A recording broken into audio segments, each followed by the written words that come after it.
what they were seeing. Not just the burning buildings, but bodies falling. Some people had been blown out by the initial explosions. Some may have slipped, but it was clear that some were being forced into an impossible decision.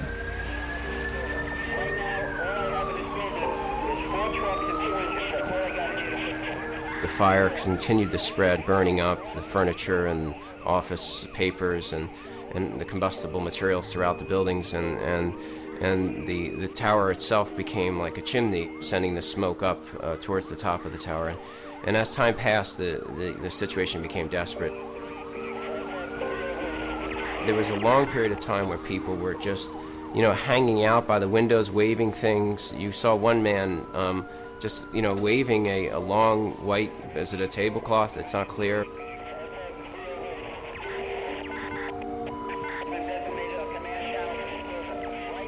They were people that I knew. There were people waving jackets or tablecloths or napkins. There were people waving, crying out for help. And they were people that I knew so well. And that only made it worse. Firefighters were climbing the stairs, trying to reach the upper floors. They could get nowhere near. Some people had tried to escape to the roof, but found the access door locked. But it wouldn't have helped anyway. The thick smoke made it impossible for helicopters to land. Peter Alderman was one of 70 people stuck in an office on the 106th floor. He sent 7 text messages between 9:07 and 9:25 to friends and family. His growing desperation was clear. Someone had asked him if they could evacuate the building, and he said, we can't even move.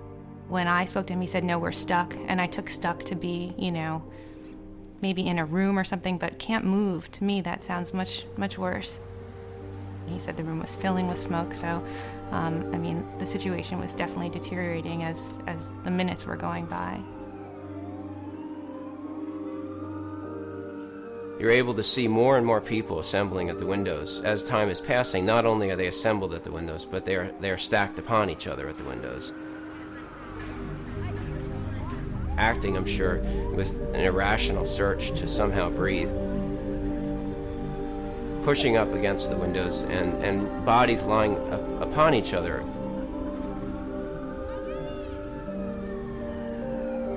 Some people, in fact, were actually hanging out of the windows and holding on across the steel that divided the windows. They were just so desperate to get air.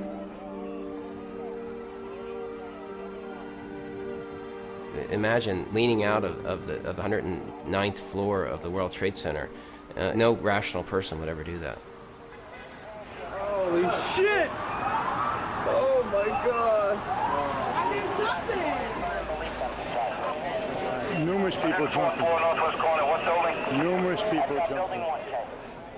There were things that were so big that were falling. And it was terrifying and horrifying to think I didn't recognize the objects I was seeing as people. Maybe that thought was just too horrendous, too horrifying to me. Others did see what was happening. Lonely, 10-second journeys. A very public way of dying.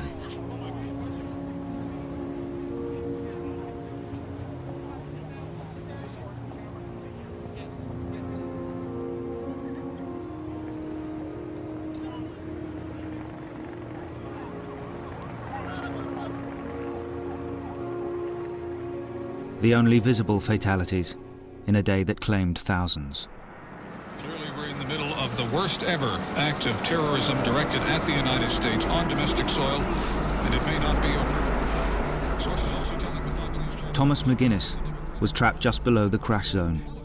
His wife, Ileana, had been desperately trying to reach him for over an hour. The receptionist said, Thomas is on the phone, and right away I took it. He says, this doesn't look good, this doesn't look good. And I said, you're right, oh my God, this is like World War III. And I'm not thinking something's wrong because he's on the phone. He's calling me, so he must be okay. He must be at the bar or in the street, or he's using somebody else's cell phone, or he's on a payphone. And he says it again. He just says it like 3 times in a row. And something in the way he says it, he was calm about it, but something said to me, something's not right.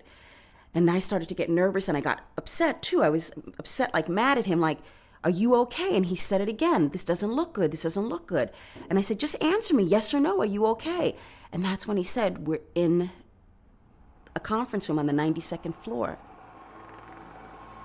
The fire was working its way down to the 92nd floor. As Thomas McGinnis talked to his wife, it was nearly upon him. That's when he said to me, he goes, Ileana, you don't understand. There are people jumping from the... Sorry. He said there are people jumping from the floors above us. And that's when I just was like, oh my God, this is very bad. Because I'm thinking, one thing is when you're on the 3rd floor or the 4th floor and there's a fire and you jump because you think, okay, I've got to escape this fire.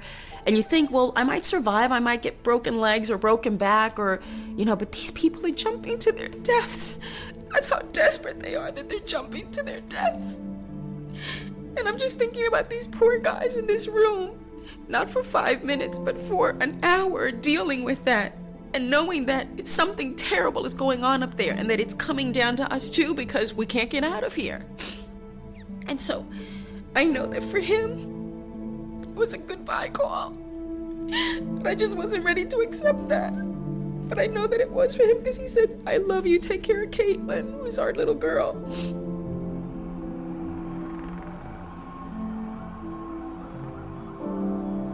Just kept saying, you're coming home tonight, you're coming home tonight.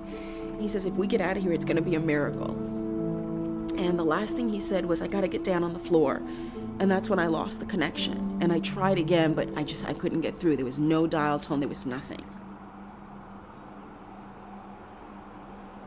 Thomas McGinnis's call was the last voice ever heard from the North Tower. 3 minutes later, the tower collapsed. By then, as many as 200 people had fallen from the sky.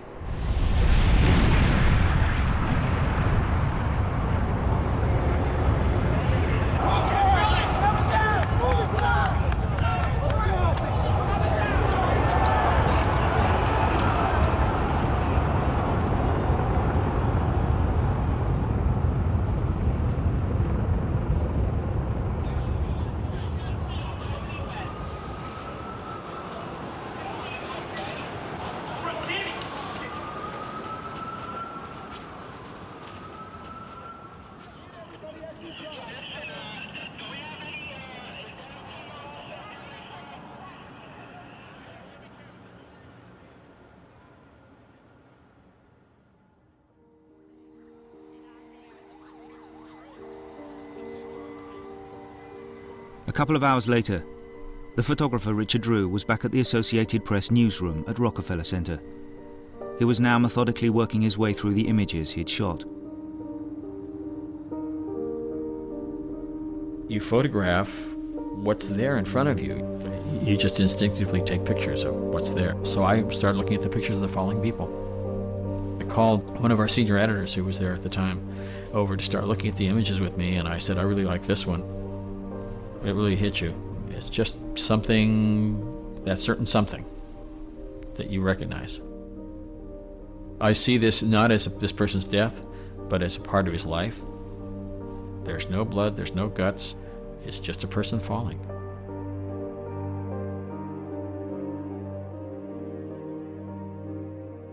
Within minutes, Drew's falling man joined thousands of images arriving in newsrooms across the world. Among them was the Morning Call, a typical mid-sized American newspaper based in Allentown, Pennsylvania. My first reaction to it was